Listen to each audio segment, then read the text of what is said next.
Méduse. Tout le monde a déjà vu ou entendu parler de ce monstre mythologique. Que ça soit dans les livres, les films ou encore les jeux vidéo, Méduse y est au moins une fois. D'ailleurs, j'ai employé le mot monstre pour la qualifier alors qu'à la base, elle est tout à fait humaine. En effet, la jeune Méduse, fille de Phorcys et de Ceto, était une très belle jeune fille. Fière de sa chevelure, elle était persuadée d'être la plus belle de tous. À tel point qu'elle provoqua Athéna, déesse de la sagesse, des stratégies militaires, des artisans et j'en passe. Pour un souci de non-budget ainsi qu'une flemme énorme à trouver les figurants, Athéna sera représentée par un homme viril et fort. Et si vous trouvez pas ça cohérent, de 1, je m'en bats les couilles, et de 2, après tout, les dieux se transforment en animaux, en humains ou autres, donc une déesse peut très bien se transformer en homme. Athéna, je te défie en duel de beauté. C'est encore toi, mais... Que je vais te battre. Ouais, ta gueule. Oups, t'as perdu. Allez, je retourne faire un top 1 sur Fortnite. La déesse n'apprécia pas l'affront et alors transforma Méduse en gorgone. Les cheveux dont elle était très fière deviennent des serpents et son regard pétrifiera n'importe quelle personne qu'il croise. T'es sûr qu'Athéna est la déesse de la sagesse? Mais il existe également une autre version de l'histoire de Méduse. Une histoire d'amour.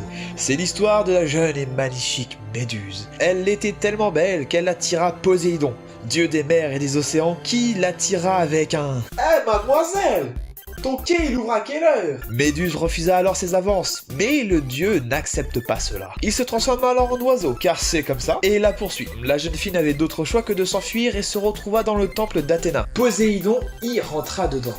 Dans le temple? Non. C'est peut-être pas une histoire d'amour finalement. Et oui, Poséidon a donc violé Méduse à l'intérieur du temple d'Athéna qui se mit en colère et transforma la jeune fille en gorgone. Car après tout, c'est la faute de Méduse, pas celle de Poséidon. Vous êtes vraiment sûr qu'Athéna est la déesse de la sagesse? Bon, il existe également un petit dérivé de cette histoire qui est un peu plus romantique. Le changement en question est que Poséidon et Méduse étaient amants et copula sauvagement dans le temple d'Athéna. Et vous connaissez la suite. Bon, qu'importe les versions, Méduse n'eut d'autre choix que de s'isoler, mais malgré ça, nombreux ont essayé de la tuer. Et en vain, ils furent tous pétrifiés sur place. Jusqu'au jour où Persée arrive sur l'île afin de la tuer. Équipé du bouclier d'Athéna, du casque d'Hadès et d'autres objets différents selon les nombreuses versions, il arrive à bout de Méduse et lui trancha la tête. De son sang naquit ses deux enfants, le sanglier ailé Chrysaor et le fameux cheval ailé Pégase. Persée conserva la tête en souvenir et la donna à Athéna qui l'accrocha sur son bouclier. Une autre version explique que Athéna aurait enterré la tête sous le marché d'Athènes. Elle ira ensuite donner une mèche de cheveux qui a toujours le pouvoir de pétrifier les gens à Héraclès. Donc voilà, voilà, je te fais une statue en ton effigie pour la Saint-Valentin, j'espère que ça va te plaire ma chérie.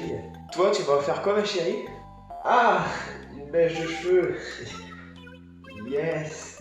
Bah, écoute, ça me fait plaisir. Du coup, je vais la mettre... Ouais, je vais la ranger. Yes. Celui-ci donna alors un stérope afin de protéger la ville de TG. TG toi-même? Quoi? Mais ce n'est pas fini, le sang de Méduse ne permet pas que de créer des créatures volantes. Il pourrait empoisonner ou ramener à la vie une personne. Ah bah il faut être un petit peu chanceux dans la vie, soit t'es guéri, soit tu meurs. D'ailleurs, je n'ai pas mentionné les sœurs de Méduse, Euryale et Sténo, qui sont elles aussi des gorgones, mais à la différence de leurs sœurs, elles sont immortelles. Mais la vraie question c'est de savoir comment Méduse, au fil du temps, est devenue aussi célèbre dans la culture populaire, alors que son histoire n'a pas eu de gros impact dans la mythologie grecque. C'est très simple, Méduse est devenue un exemple de femme fatale. Grâce à ce mythe, cela a alimenté des recherches sur la puissance de la femme. Déjà, le fait que le regard de Méduse pétrifie n'importe quel homme. Ça représente la puissance du regard de la femme qui peut littéralement rendre fou un homme ou le pétrifier de peur ou de stress. Le regard est une arme de séduction très puissante chez les femmes. Oh, you touch my tra-la-la. Méduse est une personne remplie de rage à cause de la punition d'Athéna, mais également remplie de puissance grâce à Athéna toujours. Rage et pouvoir sont des symboles importants, surtout dans le courant féministe.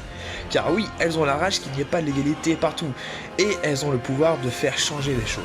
En conclusion, Méduse a beau être un monstre physiquement, elle n'en reste pas moins qu'une pauvre victime. Comme je l'ai dit dans la vidéo, beaucoup ont essayé de la tuer, et cette pauvre femme a juste essayé de se défendre. Ce sont les autres qui sont venus à elle, et pas l'inverse, confirmant bien qu'elle reste humaine dans son esprit, malgré sa forme de monstre. C'est plus Athéna qui a en réalité était le vrai monstre de cette histoire? Pourquoi punir une humaine pour son énorme égocentrisme?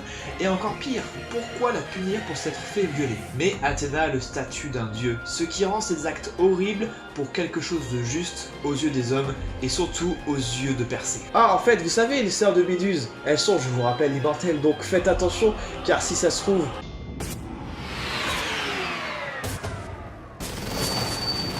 elles sont encore parmi nous.